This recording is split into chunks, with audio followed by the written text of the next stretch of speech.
ভক্তমণ্ডলী, ভক্তিমতী মায়েরা, আপনি কোথায় থাকবেন, কোনখানে থাকবেন, কি অবস্থায় থাকবেন, এটার দায়িত্ব আপনার নয়, তিনি নির্বাচন করে রেখেছে। আপনি এখানে থাকবেন না বৃন্দাবনে থাকবেন, নির্বাচন তিনি করেছেন, আপনি চাইলেও হবে না।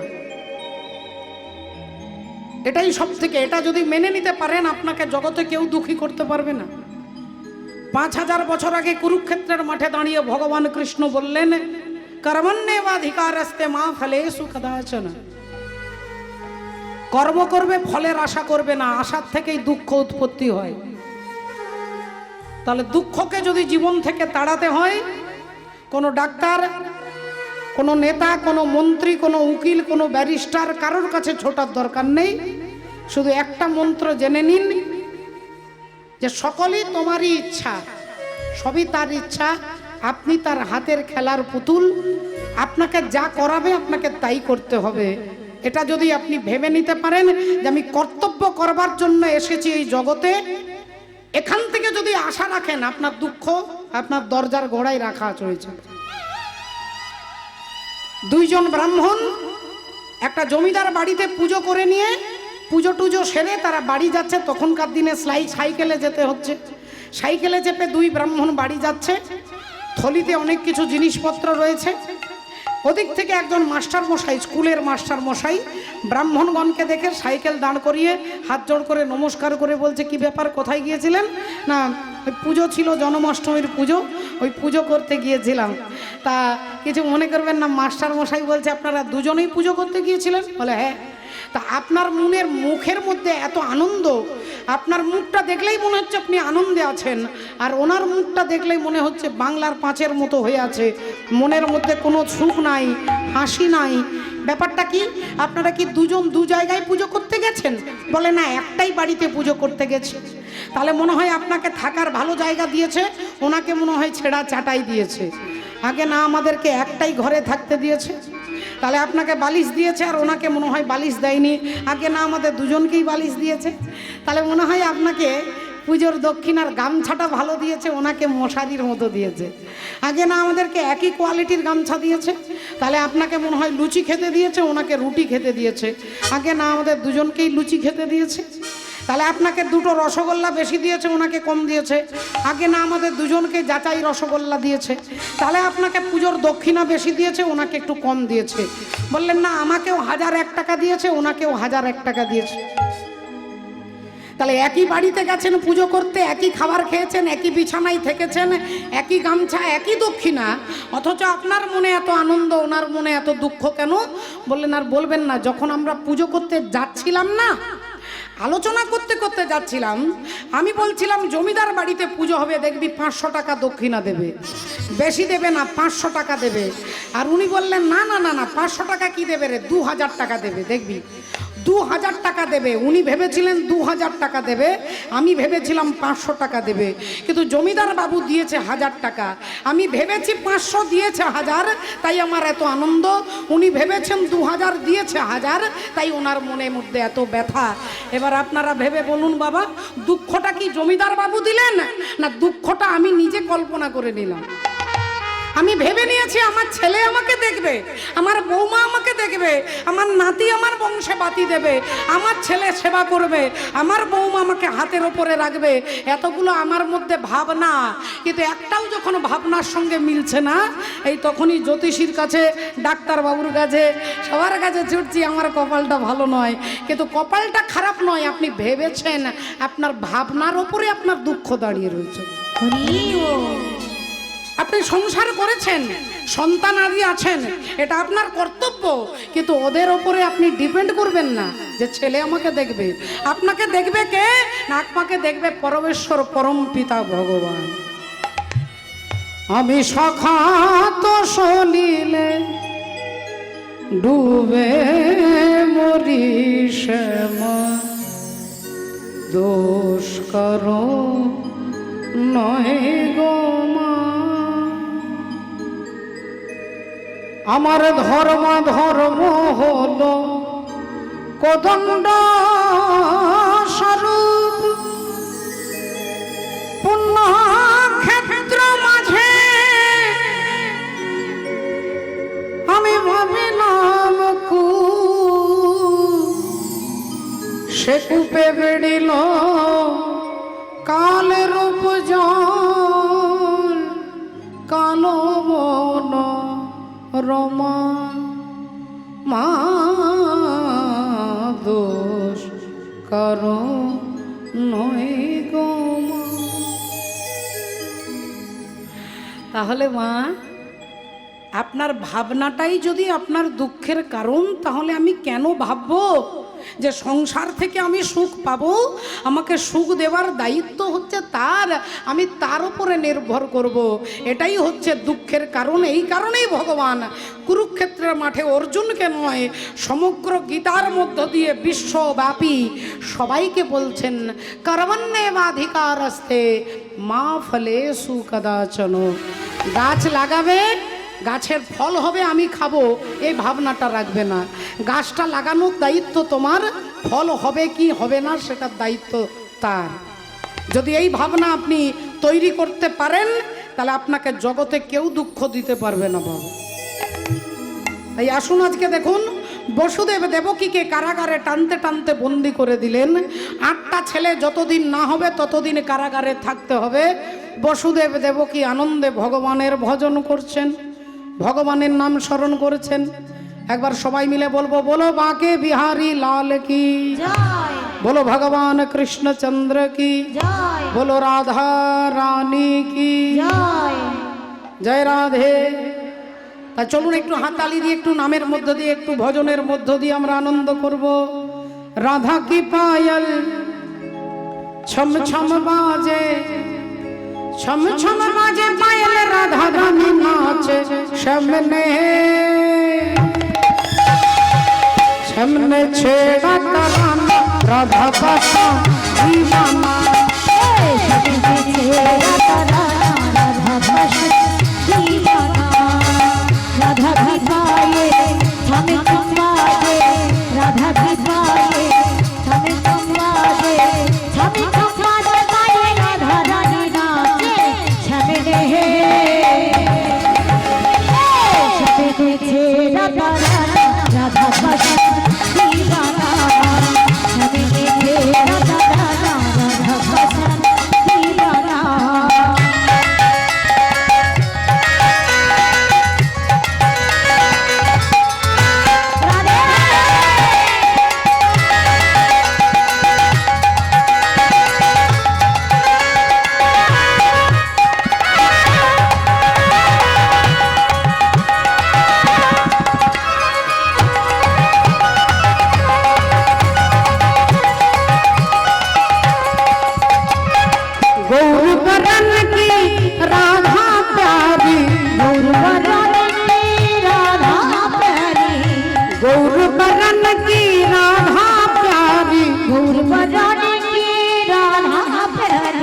सावली सूरत कृष्ण मुरारी, कृष्ण मुरारी, इनका मंत्र सुहाना राधा भाषा दीवाना, राधा धिकाए हमें छुपाए, राधा धिकाए हमें छुपाए, हमें छुपाए पाए राधा रानी नाच छबे दे,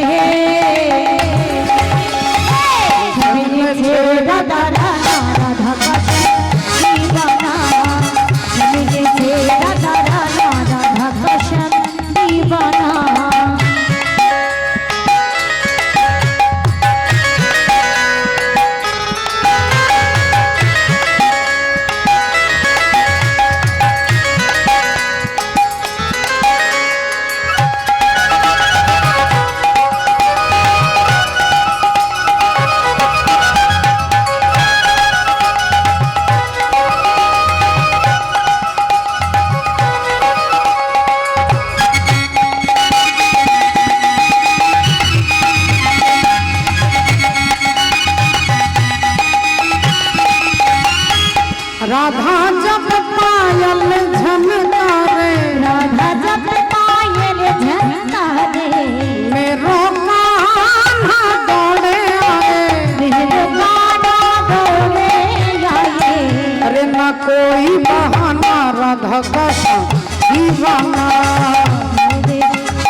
तराना राधा भाषा दीवाना राधा की पायल छम छम बाजे राधा की पायल छम छम बाजे राधा की पायल छम छम बाजे। जय जय श्री राधे राधे। ভক্তিমতী মায়েরা, দেখতে দেখতে প্রথম সন্তান জন্মগ্রহণ করলো। একটু লক্ষ্য করে দেখবেন মা, ও মা, আমরা ইতিহাস দেখেছি, মহাভারত দেখেছি, রামায়ণ দেখেছি,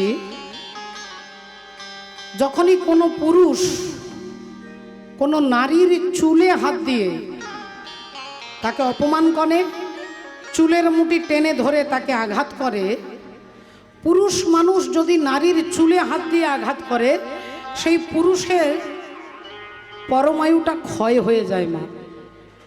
আপনারা বলবেন প্রমাণ? প্রমাণ হচ্ছে দুঃশাসন। দ্রৌপদীর চুলের মুঠিটা ধরে টেনে নামালেন, আর দুঃশাসন দ্রৌপদীর চুলের মুঠি ধরে টানতে টানতে দাদা দুর্যোধনের কাছে এসে দাঁড় করালেন। এই চুলের মুঠি ধরে টেনে আনার জন্য অকালে দুঃশাসনকে বিনাশ হয়ে গেল বাবা। আচ্ছা, আরেকজন আছেন ত্রেতা যুগে, তিনি চুলে হাত দিয়েছিলেন, তিনি হচ্ছেন রাবণ রাজা। সীতা দেবীর চুলে হাত দিয়েছিলেন, সীতা দেবীর চুলের মুঠি ধরে টেনে রথে তুলেছিলেন।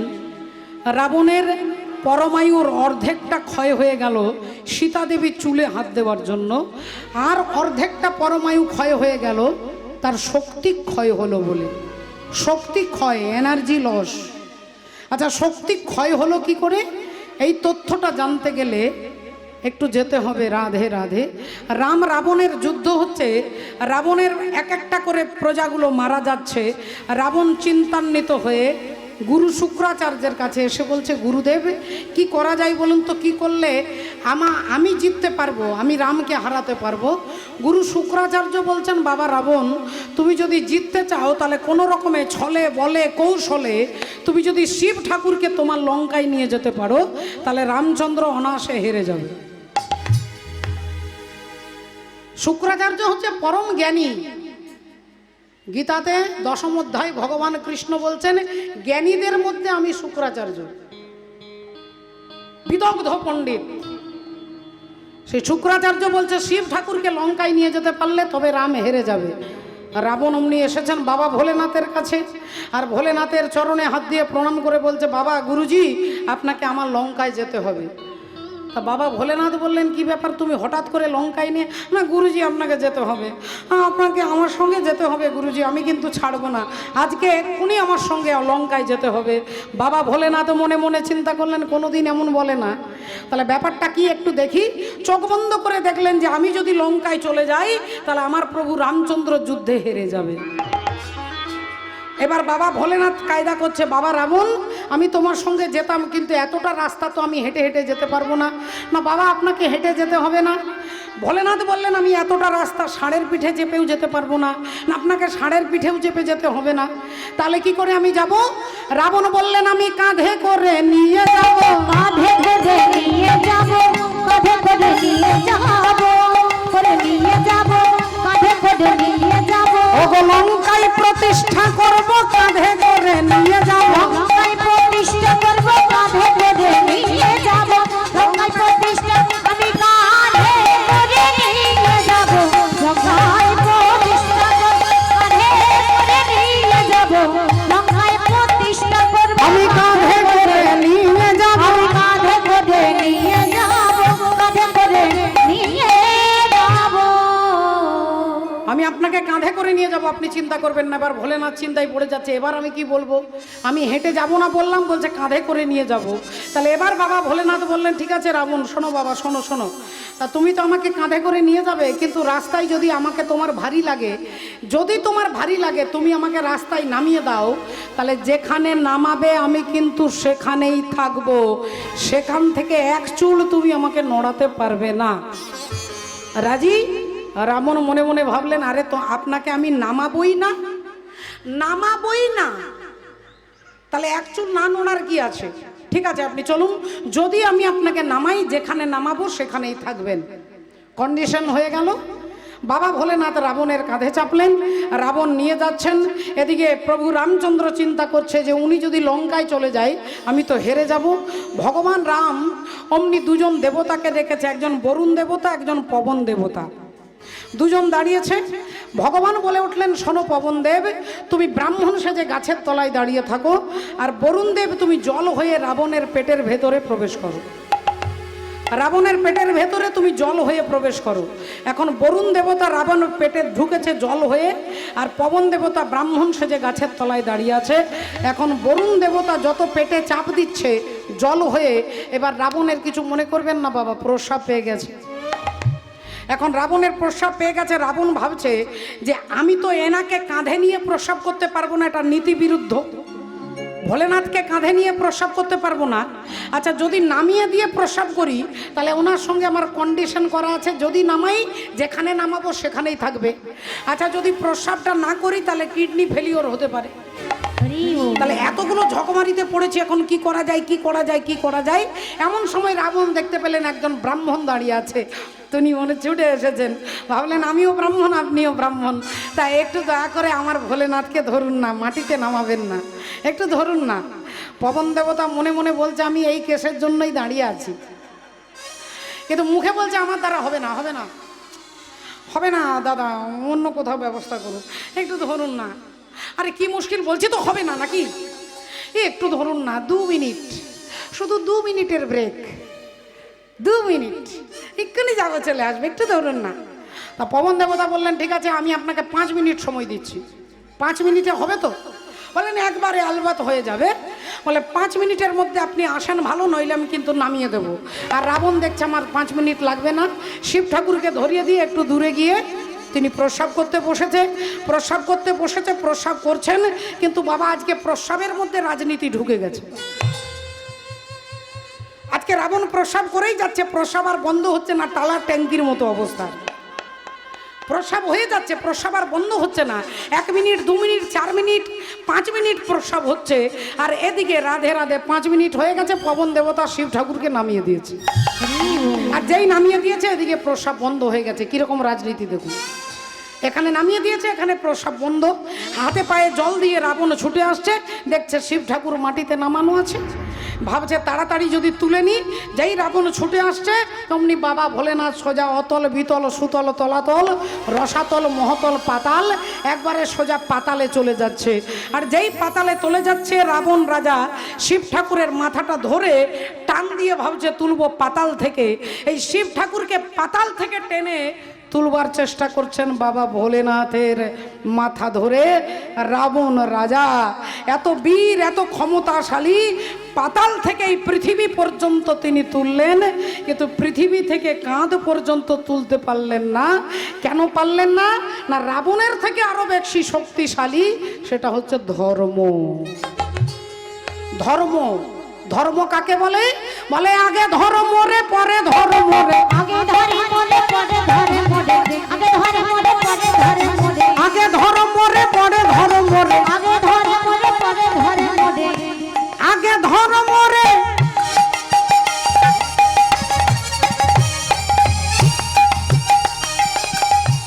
ধরে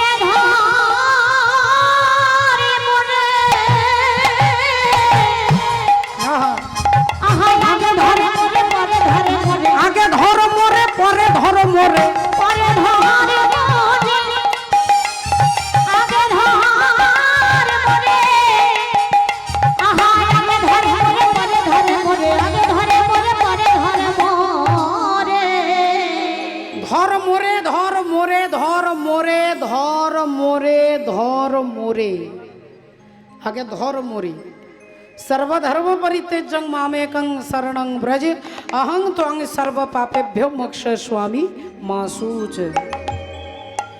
এই পাতাল থেকে শিব ঠাকুরকে তুলে আনলেন এই পৃথিবী পর্যন্ত। যে শিব, তার নাম আপনারা অনেকে শুনেছেন, তিনি হচ্ছেন বাবা বৈদ্যনাথ ধাম। বাবা বৈদ্যনাথ ধাম এখন ঝাড়খণ্ডে পড়ছে বাবা, ঝাড়খণ্ডের অন্তর্গত সেই বৈদ্যনাথ ধাম। হরি বল। যাকে রাবণ পাতাল থেকে তুললেন, কিন্তু এখান পর্যন্ত তুলতে পারলেন না। এই যে তুলবার জন্য যে শক্তি ক্ষয় হলো, এই দুটো কারণের জন্য রাবণের অকাল মৃত্যু হলো। সেই কংস আজকে দেবকীর চুলের মুঠি ধরেছে, তাহলে বাবা শাস্ত্র অনুযায়ী তারও তো অকাল মৃত্যু হবে। তাই কংস বসুদেব দেবকীকে কারাগারে রেখে দিয়েছে। তারা দিনরাত্রি ভগবানের ভজন করে। দেখতে দেখতে প্রথম সন্তান জন্ম নিল, যার নাম হলো কীর্তিমান। প্রথম ছেলে হলো কীর্তিমান। কথা মতো নিয়ম অনুযায়ী বসুদেব ছেলেটাকে কোলে নিয়ে আর কংসকে দেবার জন্য নিয়ে আসছে। দেবকী কান্নাকাটি করছে, তিনি তো মা, সন্তানকে যমের হাতে কি করে তুলে দেবে মা? কি করে যমের হাতে ছেলেকে তুলে দেবে? তাই বসুদেব দেবকী হাহাকার করে কাঁদছে। বসুদেব সান্ত্বনা দিচ্ছে, দেবকী কপালে যা আছে তা ঘটবে,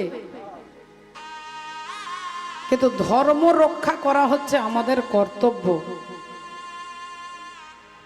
তাই তুমি যদি তোমার ছেলেকে না দাও, আমি মিথ্যেবাদী হয়ে যাব, আর আমি মিথ্যেবাদী হয়ে গেলে নরকে যেতে হবে। দেবকী ছেলেটাকে স্বামীর হাতে তুলে দিলেন। বসুদেব ছেলেটাকে এনে কংসের হাতে দিলেন।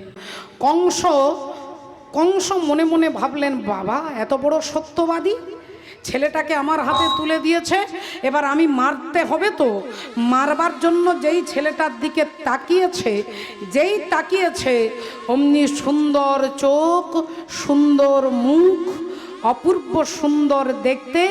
ছেলেটাকে দেখেই মায়ায় পড়ে গেল কংস।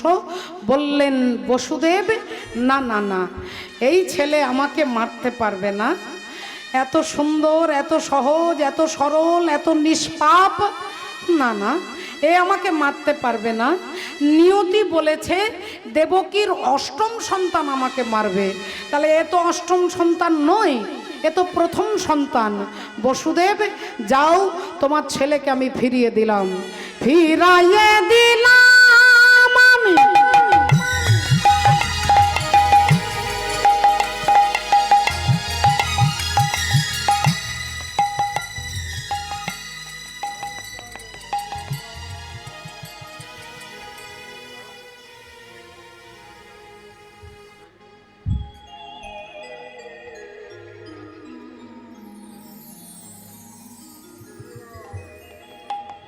জয় নিতাই, জয় গৌর। আমাদের 27 নম্বর ওয়ার্ডের পৌরপিতা, তিনি আপনাদের কাছে একজন রাজনীতিবিদ হিসেবে উপস্থিত হননি, তিনি উপস্থিত হয়েছেন একজন ভক্ত হিসেবে। আজকে সেই ভক্ত হয়ে আমাদের কীর্তনিয়াকে মাল্যদান করে তাকে সম্বর্ধনা জানালেন। আপনারা আশীর্বাদ করুন।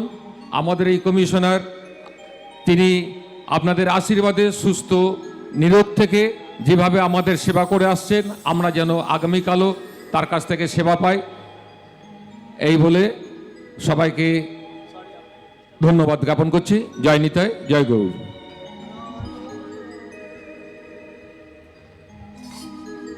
ফিরাইয়ে দিলাম আমি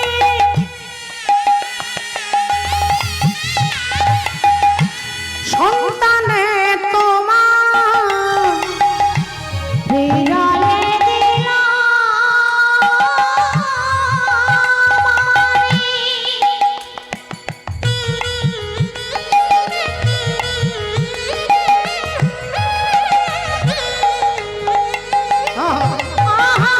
সন্তানে তোমার মারিব না প্রাণে আমি দিলাম পরিত্রাণ। মারিব না সন্তান আমি, দিলাম পরিত্রাণ। মারিব না সন্তান আমি, দিলাম। পরিত্রাণ। বসুদেব তোমার ছেলেকে নিয়ে যাও, নিয়ে যাও, নিয়ে যাও। তোমার প্রথম, দ্বিতীয়, তৃতীয়, চতুর্থ, পঞ্চম, ষষ্ঠ, সপ্তম, তোমার 7টা ছেলেকে আমি মারবো না, আমি মারবো শুধু অষ্টম সন্তানকে। নিয়ে যাও। বসুদেব আনন্দে ছেলেটাকে ফিরিয়ে নিয়ে এলেন। কিন্তু বাবা ঠাকুর আজকে আপনাদেরকে একটা প্রশ্নের জবাব দিতে হবে। মায়েরা বিশেষ করে জানেন। ও মা, বসুদেব দেবকীর কটা ছেলে মা? কটা ছেলে? শাস্ত্রেও আছে, সিরিয়ালেও দেখেছেন। কটা? 8টা। তো 8টা ছেলের মধ্যে কটা ছেলেকে পাথরে আছাড় দিয়ে মেরেছিলেন? ভালো করে ভেবে বলুন। কটা ছেলেকে পাথরে আছাড় দিয়ে মেরেছিলেন? 6টা। তাহলে যে 6টা ছেলেকে কংস পাথরে আছাড় দিয়ে মারলেন, তারা ভগবান কৃষ্ণের কে হন? কে হবেন? ভাই নয়, দাদা। ভগবানের দাদা। তাহলে ভগবানের দাদারা মারা যাবে কার হাতে? কংসের হাতে। আচ্ছা, এটা লজ্জার ব্যাপার না গর্বের ব্যাপার? ভগবানের দাদারা মরবে কংসের হাতে, এটা লজ্জা না আনন্দের ব্যাপার, গর্বের ব্যাপার? বলে লজ্জার ব্যাপার। কেন না? ভগবানের দাদারা মারা যাবে দুরাচারী কংসের হাতে। এটা একটা রিডিকুলাস এবং এটা একটা অবাককর। ভগবানের দাদারা মরবে কংসের হাতে, তাহলে একটা কারণ আছে, একটা কারণ আছে। কারণটা জানতে গেলে যেতে হবে সত্যযুগে। ওই যে 6টা ছেলেকে কংস মারবে, ওই 6টা ছেলে ছিলেন সত্যযুগে মরীচি ঋষির পুত্র। মরীচি ঋষির পুত্র বাগানে খেলা করছে, আর এমন সময় পাশ দিয়ে যাচ্ছে সৃষ্টিকর্তা ব্রহ্মা। যেতে যেতে যেতে ব্রহ্মা এমন সময় তার ছেলে মদনের সঙ্গে দেখা হয়ে গেল। ব্রহ্মার ছেলে হচ্ছে কামদেব, মদন। মদন এসে দাঁড়িয়েছে, বললেন, বাবা তুমি অন্যান্য ছেলেদেরকে কত কিছু দিয়েছো, গাড়ি বাড়ি, টাকা পয়সা, ধন ঐশ্বর্য, তা বাবা তুমি তো আমাকে কিছু দাওনি। ব্রহ্মা বললেন, আচ্ছা ঠিক আছে, তোর কথা তো মনে নেই বাবা, তা তোকে যখন কিছু দিইনি, তোকে এই 5টা বান দিচ্ছি, এই 5টা বান এই নে। মদন, মাদন, শোষণ, স্তম্ভন, মোহন, এই 5টা বান তো আমি তোকে দিলাম, তুই যাকে মারবি সেই তোর কাছে হেরে যাবে। এই বলে দিয়ে ব্রহ্মা চলে যাচ্ছে। মদন ভাবলো যে বাবা আমাকে ভুলিয়ে দেবার জন্য 5টা বান দিল, না সত্যি সত্যি এর কোনো কাজ আছে, এটা দেখবার জন্য আগে বাবাকেই মেরে টেস্ট করে দেখব।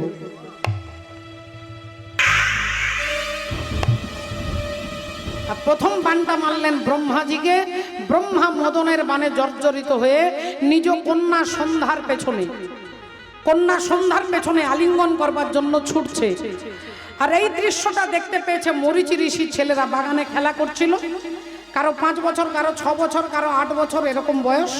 তারা যেই দেখেছে অমনি খিলখিল করে হাসতে শুরু করেছে।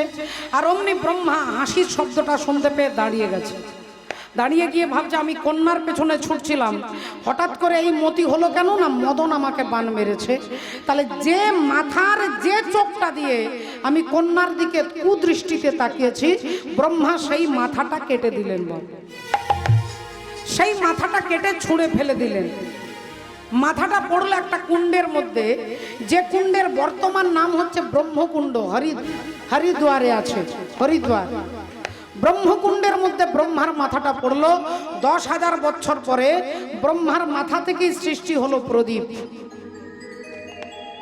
মাথার খুলিটা হচ্ছে প্রদীপ, চুলগুলো হচ্ছে সলতে, আর রক্তটা হচ্ছে তেল। তাহলে প্রদীপ সৃষ্টি হলো। ওই প্রদীপটা কখন জ্বালে মা? সকালে, দুপুরে, না সন্ধেবেলায়? সন্ধেবেলায়। কেন না? মেয়ের নাম ছিল সন্ধ্যা, সন্ধ্যার কাছে প্রায়শ্চিত্ত করছেন, তাই সন্ধেবেলায় প্রদীপটা জ্বালানো।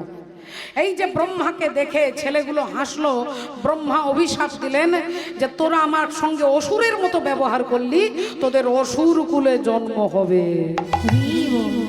ওগো দাদু গো,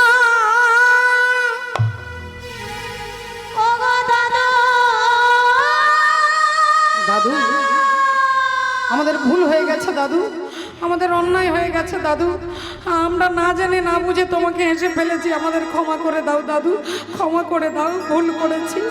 ব্রহ্মার পায়ে ধরে বাচ্চা ছেলেগুলো কান্নাকাটি করছে।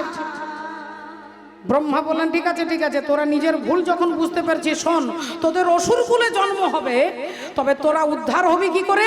না, যেদিন তোরা তোদের বাবার হাতে মরবি সেদিন তোরা উদ্ধার হয়ে যাবি। তোরা তোদের বাবার হাতে মরবি সেদিন উদ্ধার হয়ে যাবি।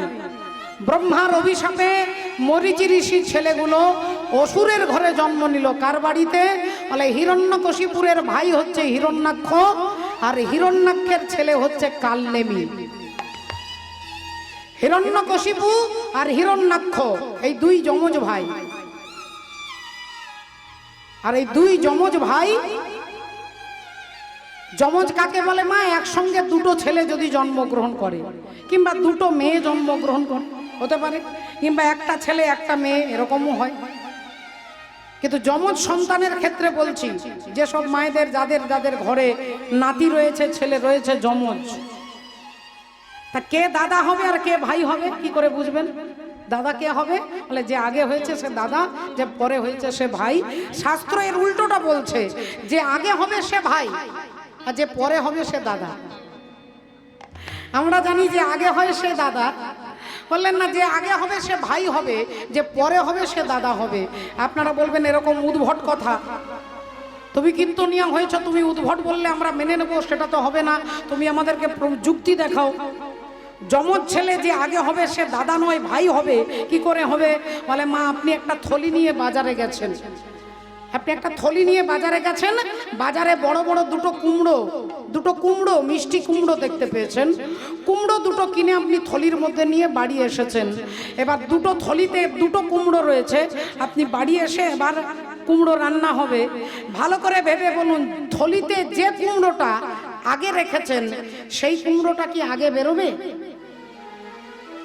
যাকে আগে রেখেছেন সে আগে বেরোবে, না যাকে পরে রেখেছেন সে আগে বেরোবে?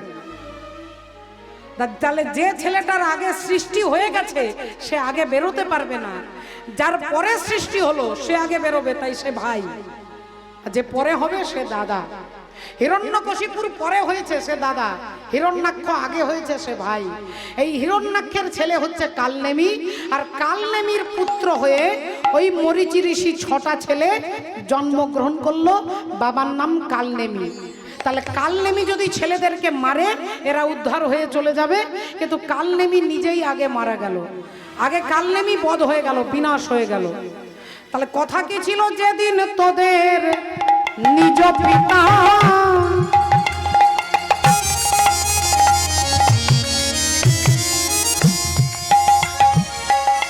নিজের হাতেতে বধিয়ে